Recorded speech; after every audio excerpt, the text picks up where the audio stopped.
नमस्कार, स्वागत है आपका विराट 24 न्यूज में। मैं आपके साथ हाजिर। सियासत की दुनिया भी बड़ी अजब की होती है। सियासी दुनिया में कुर्सी का किस्सा भी गजब का होता है, जहां नेता अपने किस्मत के ताले की चाबी ढूंढते हैं, दल बदलते हैं। विंध्य की राजनीति में तमाम ऐसे नेता हैं जो चुनाव हारने के बाद अन्य सीट से किस्मत आजमाने पहुंच गए। यह बात और है कि कुछ ही जनता का भरोसा जीत पाए। सीट बदलने में यहाँ के कद्दावर नेता भी पीछे नहीं रहे, चाहे अर्जुन सिंह हो, श्रीनिवास तिवारी हो, इंद्रजीत पटेल हो या फिर अजय सिंह, चिंतामणि तिवारी, केदारनाथ शुक्ला या फिर अन्य आधा दर्जन से अधिक दिग्गजों ने दूसरी सीट से चुनाव लड़ा, पर कुछ ही सफल हो पाए। सीट बदलने में विंध्य में पहला बड़ा नाम पूर्व मुख्यमंत्री अर्जुन सिंह का आता है। 1967 में विधानसभा चुनाव में अर्जुन सिंह को चुरहट विधानसभा सीट से चंद्र प्रताप तिवारी ने हरा दिया था। तब उनके लिए उमरिया विधायक ने अपनी कुर्सी छोड़ी थी। उपचुनाव जीतकर वे विधायक बने थे। 1972 के चुनाव में चुरहट की जगह सीधी सीट से चुनाव मैदान में उतरे और विधायक बने। 2008 के नवीन परिसीमन के पहले केदारनाथ शुक्ला, कमलेश्वर द्विवेदी और के सिंह भंवर गोपद बनास सीट के खिलाड़ी थे। 2003 के चुनाव में भाजपा ने गोपद बनास सीट से केदारनाथ को टिकट न देकर अजय प्रताप सिंह पर दांव खेला था, जबकि 1998 के चुनाव वे गोपद बनास से जीते थे और तत्कालीन विधायक थे। तब केदारनाथ शुक्ला सीधी सीट से चुनाव लड़े और कांग्रेस प्रत्याशी इंद्रजीत कुमार से महज 3544 मतों से हार का सामना करना पड़ा था, जबकि इस बार केदारनाथ निर्दलीय सीधी विधानसभा से प्रत्याशी हैं।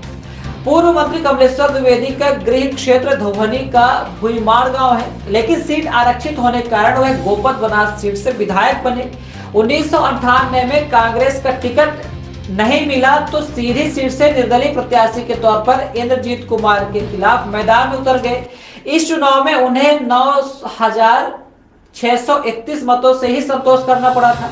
इसके बाद वह सीधी से कई बार लड़े, लेकिन जीत नहीं सके। कांग्रेस नेता अजय सिंह 1993 के विधानसभा चुनाव तत्कालीन सीएम सुंदरलाल पटवा को चुनौती दी थी। अजय तब पटवा की गृह क्षेत्र भोजपुर से लड़े, लेकिन 29,166 मतों से हार गए थे। यह बात और रहे कि उनकी रणनीति कांग्रेस की सरकार बनाने में सफल रही।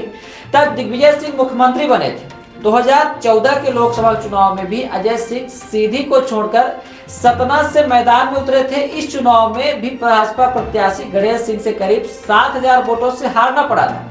हालांकि अजय सिंह का चुरहट विधानसभा में लंबे समय तक कब्जा रहा और इस बार भी पूरे दमखम के साथ मैदान में है और चुरहट विधानसभा से फिर से कांग्रेस से प्रत्याशी हैं। विंध्य के कद्दावर नेता श्रीनिवास तिवारी 1957 से 1972 तक मनगवा सीट से चुनाव लड़ रहे थे, लेकिन यह सीट आरक्षित हो जाने के बाद 1977 व 1980 का चुनाव चौथर सीट से जीते। 1990 में फिर मनगवा सीट समान होने पर लौटे और 2003 तक यहीं से लड़े। इसके बाद सीट आरक्षित हो गई और 2008 का चुनाव सिरमौर सीट से लड़े। हालांकि इस चुनाव में उनको बसपा से हार का सामना करना पड़ा था। आपको बता दें कि इनके पोते सिद्धार्थ तिवारी पहले कांग्रेस में थे। टिकट न मिलने पर बीजेपी का दामन थापकर पूर्व की अपने दादा की सीट त्योथर से तार ठोक रहे हैं। चिंतामणि तिवारी धोवनी के ताला निवासी हैं, जहां पर 1993 के चुनाव में जब अजय सिंह भोजपुर से लड़ने चले गए थे, तब अर्जुन सिंह ने चिंतामणि तिवारी को चुरहट सीट से कांग्रेस का टिकट सौंपा था, जबकि चिंतामणि गोपद बनास सीट से दावेदारी कर रहे थे। हालांकि यहां उन्हें सफलता नहीं मिली और वह भाजपा के गोविंद मिश्रा से हार गए थे। ये थे विंध्य के दिग्गज, जिनका एक दौर था बड़े पदों में रहे, लेकिन इन्हें भी हार का सामना करना पड़ा था और सीटें बदलने के बाद कुछ सफल रहे तो कुछ संघर्षरत भी रहे।